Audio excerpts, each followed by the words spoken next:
तहरीक इंसाफ पहले अदलिया पर और पीडीएम की हुकूमत पर इल्ज़ाम लगा रही थी और अब इल्ज़ामात का ये सिलसिला अदलिया के साथ साथ निगरां हुकूमत पर भी है कि कैसे आज जब इमरान खान साहब को रिलीफ मिल गया उसके बावजूद वो गिरफ्तार हैं, कब जज साहब के सामने पेश किया गया, क्या मामला हुआ। हमारे साथ निगरां वज़ीर दाखिला सरफराज बुगटी साहब मौजूद हैं। बुगटी साहब बहुत शुक्रिया। FIA आपके मातहत है, साइफर का इशू की तहकीकात कर रहा है।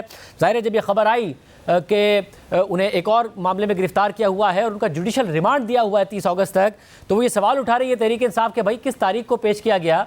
मुल्जिम को जज साहब के सामने पेश किया जाना बड़ा लाजमी है जुडिशल रिमांड के लिए, ये कब हुआ कब नहीं हुआ ये सारी मिली भगत है। जज साहब पर भी इल्ज़ाम लगा रहे हैं, आपकी हुकूमत पर भी इल्ज़ाम लग रहा है कि आपने भी जो टारगेटिंग का सिलसिला था उसको जारी रखे हुए हैं आप। शाहज़ेब भाई आपका बेहद शुक्रिया। देखें हम तो इम्पार्शल लोग हैं, ये इदारे चाहे FIA है चाहे पुलिस है, ये अपने एक तरीके से डेली के जो मामलात हैं उनको मैनेज कर रहे होते हैं। तो जो मुल्ज़िम उनके पास होते हैं वो मुल्ज़िमान को कोर्ट में पेश करते हैं और अगर कोई दूसरी FIR हो, पूरे पाकिस्तान में ये प्रैक्टिस है कि अगर आप एक FIR में बरी हो भी जाएं तो आप पर जो दूसरी FIR है उसका ट्रायल शुरू होता है। बसा औक़ात ऐसा भी होता है कुछ मुल्ज़मान जो हैं उनका ट्रायल चल रहा होता है क्वेटा में और जो दूसरी FIR है वो कराची में है, तो वो ट्रायल कोर्ट जब फैसला सज़ा सुना भी देती है तो दूसरी ट्रायल कोर्ट फिर उस पर कार्रवाई शुरू करती है। तो दिस इज़ क्वाइट नॉर्मल और ये इदारे अपने उसके मगर उसमें होता है ना कि अगर किसी केस में रिमांड लेना है चाहे फिजिकल या जुडिशल, और जज साहब का तो 16 अगस्त का ऑर्डर मौजूद है जिसमें वो कह रहे हैं कि फिजिकल रिमांड को वो डिक्लाइन कर रहे हैं, जुडिशल रिमांड 30 अगस्त तक दे रहे हैं। और तहरीक इंसाफ कह रही है भाई पता तो हो ना, हमारा कोई वकील पेश हुआ है ना ही इमरान खान साहब खुद पेश हुए हैं, मुल्जिम का वहाँ होना वकील का होना कुछ भी नहीं हुआ और ये कब हो गया। तो कह रहे हैं जज साहब पे भी वो सवाल उठा रहे हैं और ज़ाहिर FIA क्योंकि आपके मातहत है और ये गिरफ्तार रखने के लिए रिमांड उन्होंने मांगा है तो आप पर भी सवाल उठा रहे हैं कि ये मिली भगत के तहत हो रहा है ताकि इमरान खान साहब को बाहर ना निकलने दिया जाए। देखिए मैं इल्ज़ाम तो कोई भी किसी पे किसी वक्त भी लगा सकता है और इल्ज़ामात जो हैं वो लगाना तो आसान है, उनको प्रूव करना ज़रा मुश्किल होता है।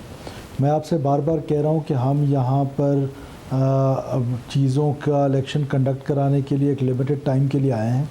हम रोज़मर्रा के पॉलिसी मेकिंग में हमारा इतना ही रोल है कि ये जो रोज़मर्रा के मामलात हैं ये मैं बार बार कह रहा हूँ कि ये इदारे अपनी उसमें चल रहे होते हैं और जो उनको प्रोसीजरल जो उनके वो होते हैं, जैसे एक मुल्ज़िम होता है तो हम एज़ अ मुल्ज़िम ही किसी को ट्रीट करते हैं। ये नहीं होता कि कोई एक ज़ाहिर खान साहब एक जमात के सरबराह रहे हैं, दो के अभी नाअहली आज उनकी ख़त्म हुई है लेकिन आया वो सुप्रीम कोर्ट में चैलेंज होती है तो नाअहली नहीं ख़त्म हुई है, सज़ा मुअत्तल हुई है, नाअहली है जब तक कि अपील का फैसला नहीं हो जाता।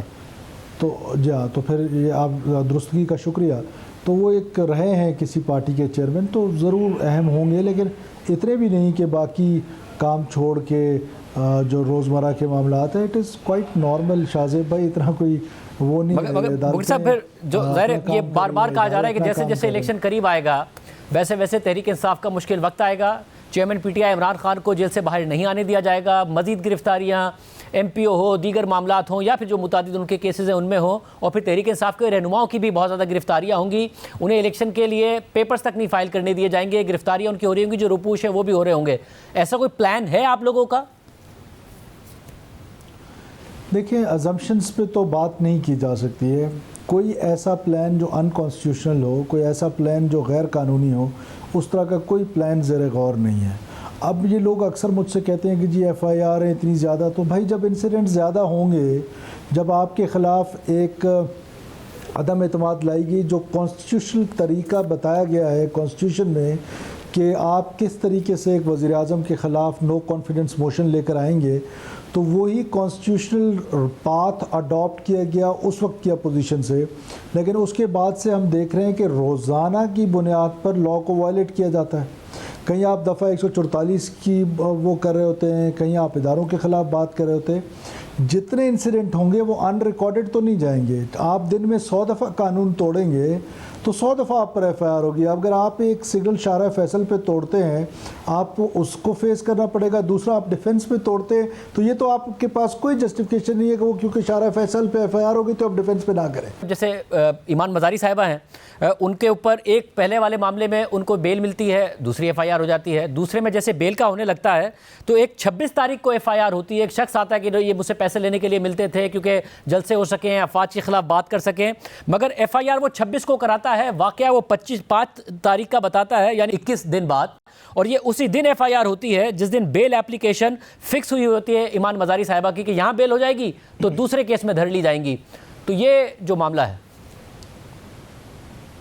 देखें शाहज़ेब भाई, ईमान मज़ारी साहिबा जो है वो हमारी पीटीएम की क़यादत के साथ एक मुज़ाकरात हुए और उन मुज़ाकरात के तहत उन्होंने तरनोल में एक जलसा किया और उस जलसे में बावजूद इसके कि ये तय पाया था कि सिर्फ पीडीएम की क़यादत होगी, लेकिन खैर वो राइट टू प्रोटेस्ट हर एक का है, वो उस जलसे में गई और जिस तरह की लैंग्वेज उन्होंने इस्तेमाल की, क्या हमारा लॉ ये नहीं कहता कि हम अपने डिफेंस फोर्सेस को तनकीद का निशाना नहीं बना सकते?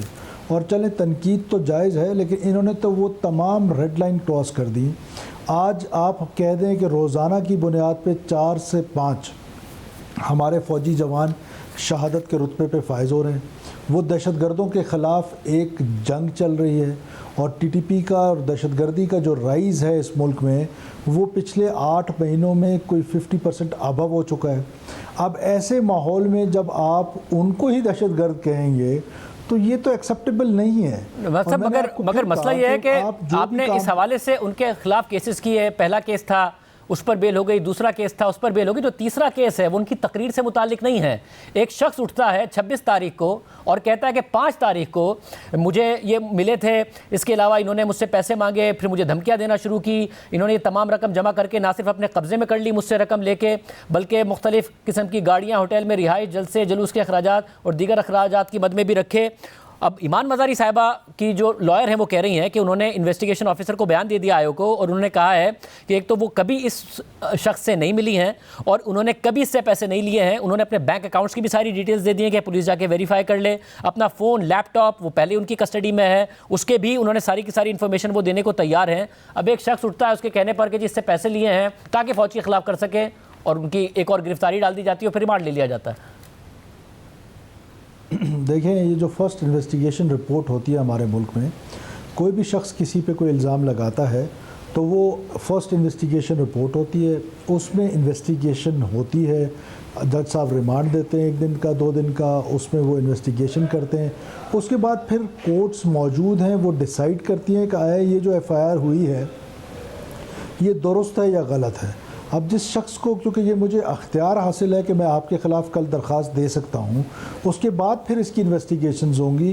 कानूनी तौर पे बसा औक़ात हमने ऐसा भी देखा है कि लोग प्राइवेटली आके एप्लीकेशंस देते हैं और पुलिस अगर कहीं वो उस इन्वेस्टिगेशन को या उस एफआईआर को चाक नहीं करती है तो हमारी कोर्ट्स इंटरवीन करती है कि आप फ़ौरन इसकी एफआईआर चाक करें। तो फिर इस शख्स से कितनी, ये जो शहजाद शाद है जिसने ये इन्फॉर्मेशन दी है, पर इन्वेस्टिगेशन हो रही होगी। ये जो शहजाद शाद है जिसने इन्फॉर्मेशन दी और एफआईआर कराई है, उससे कितनी इन्वेस्टिगेशन हुई है? कहाँ कहाँ उसके बैंक अकाउंट्स देखे गए, पैसे की क्या एविडेंस देखी गई है कि जी पैसे की एविडेंस, या फिर जो थ्रेट उसको मिले हैं वो कह रहा है मुझे धमकियाँ दी गई, कहाँ धमकियाँ दी गई, कौन से मोबाइल मैसेजेस, कौन सी कॉल्स, कौन सी मुलाकातों का, पैसे की ट्रांसफ़र का एविडेंस उसने दिया है? देखिए, अभी ये तो प्री मैच्योर है कुछ कहना। अभी इन्वेस्टिगेशंस मैंने आपको बताया कि हो रही हैं, जो भी इन्वेस्टिगेशन होंगी वो कोर्ट में पेश की जाएंगी। अगर मज़ारी साहिबा बेगुनाह होंगी, उन्होंने किसी को धमकी नहीं दी, पैसे नहीं लिए, तो उनको रेमेडी मिल जाएगी कोर्ट से। ये फैसला तो कोर्ट ने करना है। ये जब मिल जाएगी तो क्या फिर एक और एफआईआर हो जाएगी? क्योंकि आमतौर पर ख़वातीन का जुडिशल रिमांड होता है और वहीं जाकर तहकीकात उनसे कर ली जाती हैं। उनका 3 दिन का फिजिकल रिमांड दिया गया है, 2 में बेल हुई, तीसरा हो गया, तीसरे में होगी तो क्या चौथा हो जाएगा और फिर गिरफ्तार हो जाएंगी? मुफ्ती साहब, क्या ये जो हमारे यहाँ पाकिस्तान की जेलों में ख़वातीन हैं उन सबके साथ कोई ऐसी स्पेशल ट्रीटमेंट है कि वो जियो के टॉप स्लॉट में आके उनको डिस्कस किया जाए फॉर 10-15 मिनट्स जो मुलज़मा है? Of course not. اب معاملہ یہ ہے تو اس کا مطلب یہ ہے کہ آپ مجھے یہ کہہ رہے ہیں کہ میں ان سب کی بھی بات کروں، یا آپ یہ کہہ رہے ہیں کیونکہ اگر ان سب کی بات نہیں ہوئی ہے تو ایمان مزاری کی بھی نہیں بات کروں؟